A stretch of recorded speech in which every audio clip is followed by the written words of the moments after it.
这墨怎么卖的？客官若要，1两银子便卖。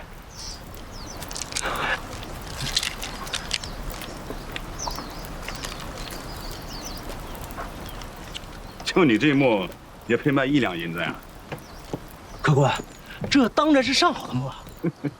二位，请喝。不是本地人吧？啊，这天下极品的墨皆在徽州。这徽州墨中的上品啊，有落墨、吕墨、沉墨。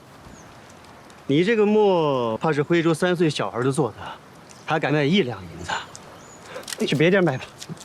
我这走吧。大叔，来者是客，要不请您喝杯茶？这不要钱的，来吧。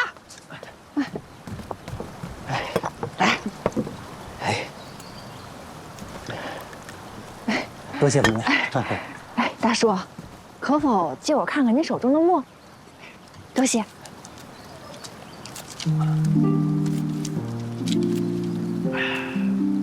这题款看起来甚是特别。这墨中还加了诸多不同的辈分，这用料竟比骆家的还要多。此墨产地沿海之地，姑娘好眼力。此墨品质不俗。依我看，这墨卖上1两银子不算贵。姑娘说的不错，这墨中加的材料倒还在其次，难得的是用材。墨中用的并非普通松材，而是生于沿海之地的黑矮松。黑矮松，古籍有云：黑矮松，色如胶，触如凝脂，取之入墨，当为上品。只不过因其生长缓慢，终年也长不到1丈高，故而尤显珍贵。这些墨是我费尽功夫才弄到手的，没成想价格一降再降，仍是卖不出去。外地多认徽墨，而这徽墨又只认3大家。这墨的妙处啊，说了也没多少人愿信。您也别太丧气。依我看，此墨既然用材特殊，和墨技法也不同于本地，您不然可以卖给墨坊作为参照。就像您方才说的，徽墨3大家，这任意一家想必都会高价收下。这竟是我从未想过，多谢姑娘指点。哎，别客气。哎，您这墨，姑娘慧眼识珠，赠茶之恩无以回报，这方墨便当回礼。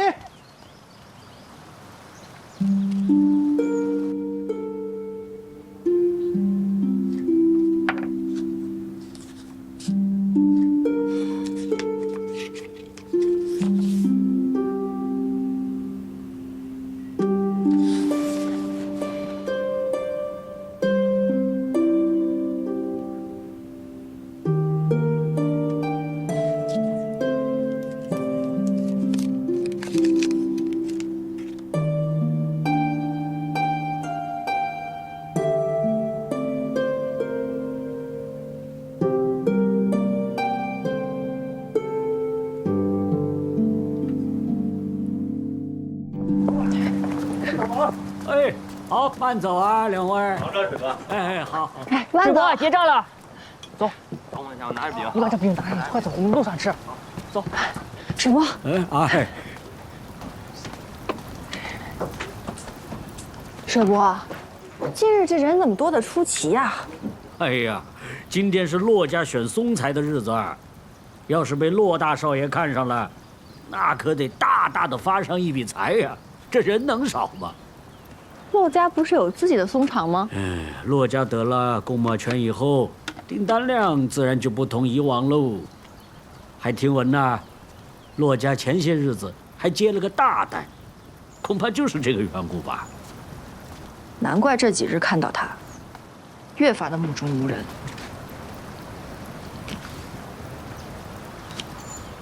水伯啊，这里怎么有个文书啊？临安陈家？那定是老陈他们走的急落下的。你腿快，赶紧给人家送去，别耽误人家的事儿啊！哎，我这就去。放心吧，水伯。哎，总算，哎呦，总算见上你们了。你怎么来了？你们这文书落在水摊了。感谢你了，珍娘。可惜啊，老天没给咱这个命，真是辛苦你白跑了一趟。这文书啊，没用了。这松才遴选提前结束了吗？还没开始呢。哎呀，莫提莫提。那骆家少爷啊，还没等我们介绍，直接扫了一眼就责骂我们说，就这等次品也敢卖到我们骆家来？你说我们连见松师都没见到，就被赶出来了。算了，我们啊，伺候不起他们骆家。可我们如此多的松材，这骆家要是不收，谁还能收得下？哼！你说说这事儿闹的。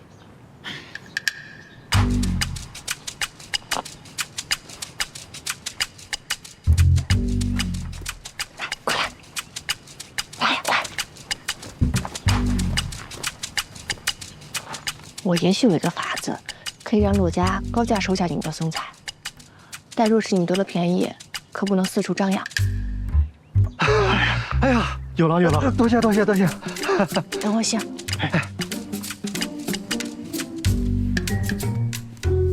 说话。剑松师傅，突然害了疾病，来不了了。怎么不早说呢？松木遴选，那要选出最好的上品来。这么多的木头，我一个人选得过来吗？大少爷，这灵石我实在是找不到人呐。这是徽州，最不缺的就是磨坊，去给我找。找不回来你也别回来。喂，鞋，你好了。谁跟这儿捡笑呢？这不是当街退婚、惊世骇俗、誉满徽州的李珍姑娘吗？骆大少爷客气了，我能享誉徽州，还不都是拜骆大少爷所赐？哎，李珍姑娘抬举我了，我充其量只是个趁火打劫的，这火还不是我放。哼，幸亏这火灭了，要不然还不都得被骆大少爷您强取豪夺了去？倒是了解我。嗯，李珍姑娘到我骆家磨坊来，所谓何事？我方才听闻你们缺个剑松师傅，我便是来剑松的。你剑松？这儿每一块松木都是看着你长大的，你去鉴定它们，凭什么呢？就凭我是智墨五杰之首李金水的孙女，我打识字起，瞧的便是墨书料丹，区区剑松而已，又有何难？口气不小。骆大少爷可敢与我一赌？我们各自选松，若是我选的跟你一般无二，那便说明我担得起剑松的名号，拿得起剑松的酬劳。若是你输了呢？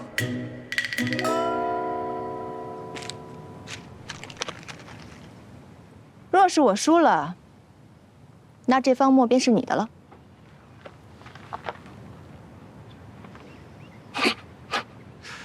就这质量的墨，配跟我家少爷打赌？好，就以此墨为注。若是你选得好，不但酬劳归你，我外加10两的彩头。哎，少爷，如何？一言为定。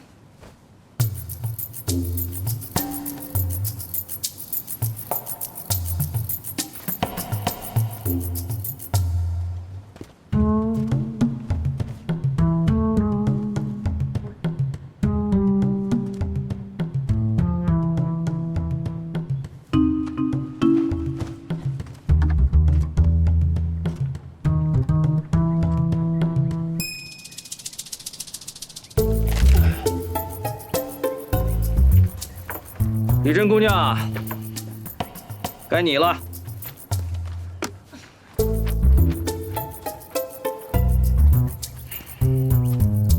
这么小年纪的会看个啥呀？会不会看呐？让一让啊，让一让。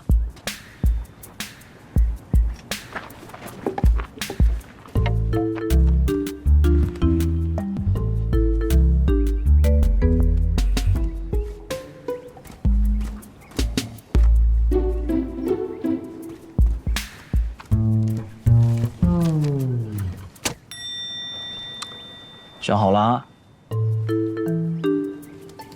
来，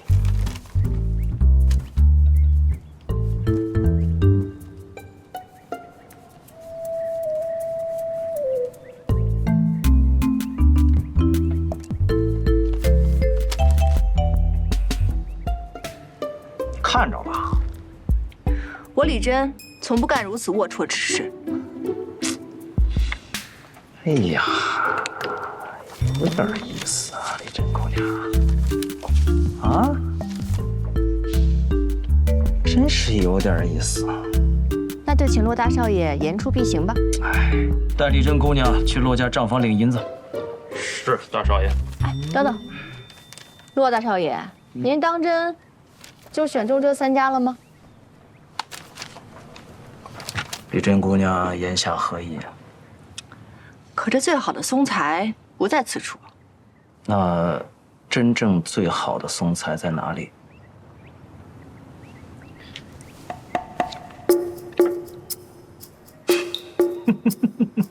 好，成交。林安成家。哎，哎，好了，来，小儿，找马车就跑。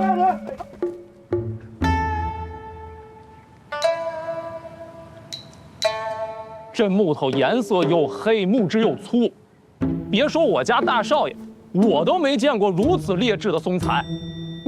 你当我们傻子呀？一般而言，上等松材色淡，而木质顺滑，但古籍有云：黑矮松，色如胶，触如凝脂，取之入墨，当为上品。只不过因其生长缓慢，终年长不过1丈高，故而尤显珍贵。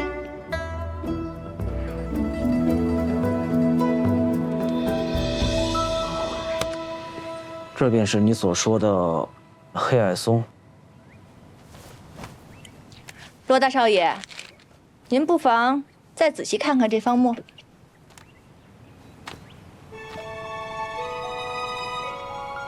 骆大少爷醉心制墨，要辨清真伪，想必不难。哎呀，李真姑娘，这黑矮松为上品。平安，哎，入库登记。好，切记，给我把这批松木放在南面仓库，切勿生潮受了虫害。记下了。因生长之地潮湿，黑矮松的存放也与普通松材不同，必要置于避光阴潮之处，否则取之入墨，墨块极易干裂。李真姑娘，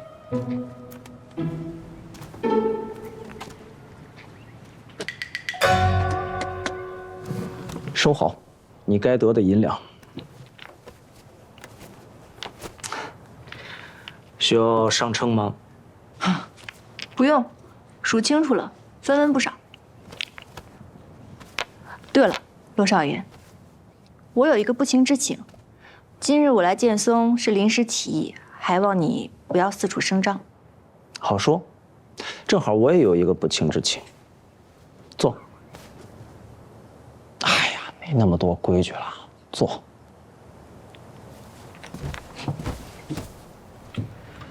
丫头，我想请你来我骆家上供，如何？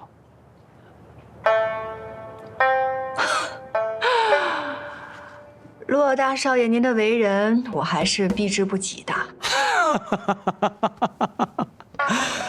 我的为人你又如何知晓？若想对我做评判，说别的都没有用了。我这一生不过一个墨字，田家宵小玷污墨，我便恨；你心中有墨，我便喜。你们家有好的和墨的方子，我便想不择手段地拿到手里。话已至此，李真姑娘，我骆文松给你赔个不是。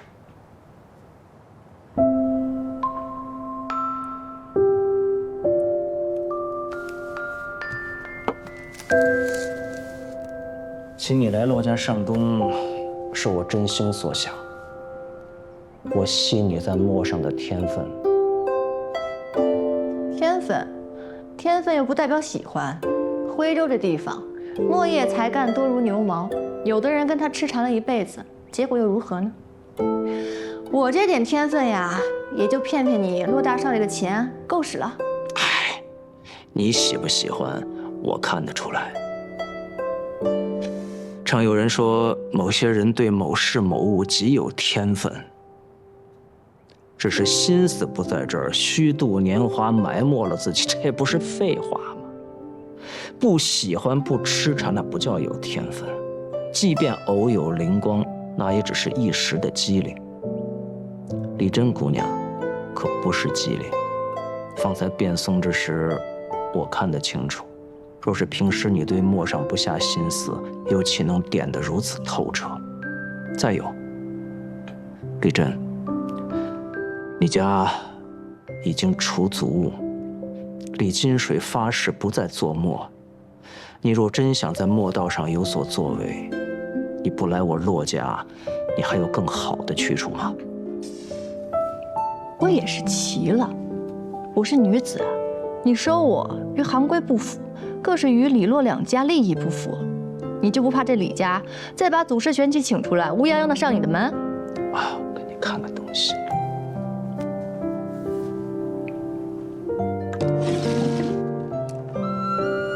这是我姑姑骆梦真在我3岁之时送我的。可以这么说，骆家的墨业有一大半是我姑姑骆梦真打下来的，那不也是女子？规矩，规矩是做什么用的？是用来成事的。成事之中，如果需要破规矩，那就破啊。那姑姑，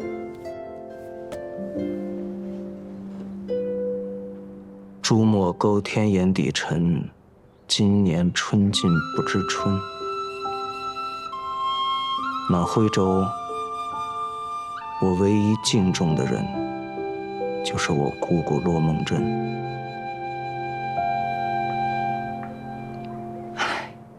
哎呀，骆大少爷，这说到底不过是你家剑松师傅今日病了，你需要一个灵工而已，怎么又莫名生出了这么一扯的话？我听不懂。至于我走不走墨业这条路，更是与你骆大少爷毫无关系。告辞。